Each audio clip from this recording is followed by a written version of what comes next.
বন্ধুরা ভালো আছেন? শীতকাল, এখন পিঠে পায়েস খাওয়ার সময়।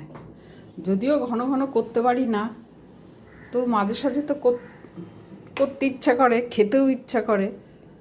এই যে এবার একটু শুকনো অবস্থায় পেস্ট করে নিয়েছি, এবার জল দিয়ে পেস্ট করব। জল দিলাম, একটু একটু চিনি দিলাম। এতে একটু নারকোল দিলে সব থেকে ভালো হয়, আমার কাছে নেই, নাহলে খেতে আরও টেস্ট হতো। এই দুটো এলাচ দিলাম আর কয়েকটা গোলমরিচ দিলাম, এটা দিতে ভুলে গেছি।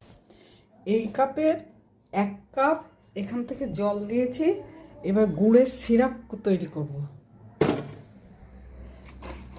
2 চামচের মতো ময়দাও মিশিয়েছি। ময়দাটা দিয়ে একটু আগুনে শুকিয়ে নিয়ে এবার মাখছি। এটা ভালো করে মাখতে হবে। বিউলির ডালের সঙ্গে আমি 2 চামচ কি আরও খানিকটা আটা মাখিয়ে, এই আটা বলছি সরি, ময়দা দিয়ে তবে এই রুটিটা মাখিয়েছি, নাহলে আট হচ্ছিল না। এই কেটে নিলে বাটি দিয়ে ধারগুলো সমান হতো, আমি আর কাটলাম না। এগুলো খুব নরম খেতে হয়।